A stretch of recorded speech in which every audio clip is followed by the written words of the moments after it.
Di hamparan luas perairan Nusantara, berdirilah sebuah kekuatan besar. Kerajaan yang namanya bergaung melintasi samudra. Bayangkan, sebuah kerajaan yang bukan hanya menguasai daratan, tapi juga mengendalikan denyut nadi perdagangan laut. Inilah Sriwijaya, sang penguasa lautan.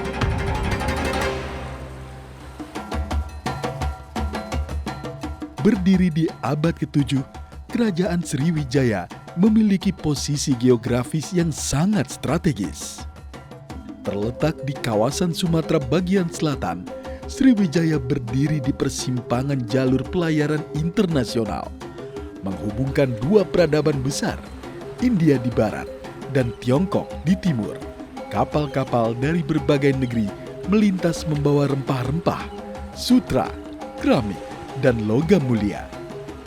Budaya, teknologi, dan ajaran agama seperti Buddha dan Hindu juga mengalir ke berbagai penjuru. Disinilah Sriwijaya berdiri tegak sebagai pusat peradaban dan ekonomi tak tertandingi di masa itu. Menguasai Selat Malaka dan Selat Sunda, Sriwijaya memegang kunci jalur perdagangan dunia. Hukumnya tegak di atas lautan. Setiap kapal yang melintas di bawah panjinya wajib menyerahkan upeti. Sriwijaya bukan hanya penguasa lautan, tapi juga kekayaan alam Sumatera yang subur. Dari pedalaman mengalir emas. Hutan-hutan lebatnya menyuguhkan gaharu, damar, kapur barus, rotan, dan obat harum yang menjadi komoditas utama. Di tanah yang subur, rempah-rempah tumbuh melimpah. Lihatlah cengkih, pala, kapulaga, dan lada memikat pedagang asing dari negeri jauh. Mereka datang berlayar, membawa porselen, kain katun, dan sutra untuk ditukar dengan kekayaan bumi Sriwijaya.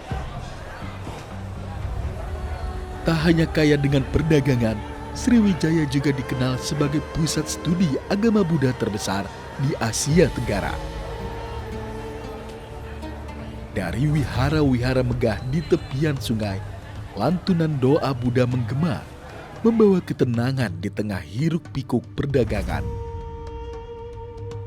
Para biksu dan pelajar dari berbagai negeri singgah di Sriwijaya, menjadikan pusat pembelajaran ajaran Buddha yang disegani.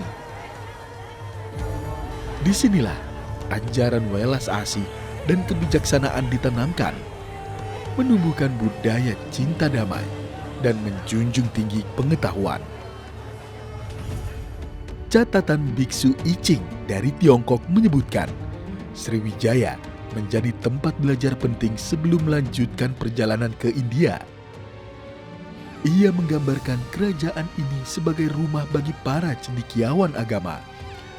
Tempat kitab-kitab suci diterjemahkan, naskah-naskah Buddha disalin, dan ajaran Dharma disebarkan ke seluruh penjuru negeri.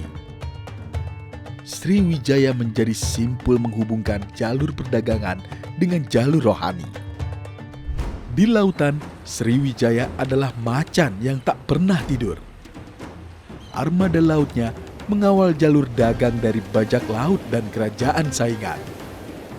Kapal-kapal besarnya mampu membawa ratusan prajurit dan persenjataan berat. Sementara itu, kapal ringan lincah memburu musuh di perairan dangkal. Strateginya sederhana: kuasai selat, kuasai perdagangan dunia. Setiap kapal asing yang lewat harus tunduk pada kekuatan panji Sriwijaya. Nama Sriwijaya begitu legendaris. Kisahnya dicatat dalam naskah-naskah kuno Nusantara hingga luar negeri. Sejarahnya pun terukir pada berbagai prasasti. Prasasti Kedukan Bukit, prasasti Talang Tuwo, dan banyak lagi. Semua menceritakan kebesaran raja-rajanya dan betapa makmur rakyatnya. Kini, ribuan tahun telah berlalu. Kemegahan Istana Sriwijaya mungkin telah terkubur, namun nama Sriwijaya tetap bergema. Sebuah kerajaan yang menguasai samudra, memerintah dengan kejayaan, kebijaksanaan, dan keberanian. Ya, harta dan kekuasaan yang dimiliki dapat hilang, namun kebijaksanaan dan nilai kehidupan harus diwariskan. Peganglah sikap keberanian, kesatuan dan kesungguhan hati menjaga kedaulatan. Itulah yang patut kita tiru dan lakukan, seturut warisan kejayaan Sriwijaya, sang penguasa lautan.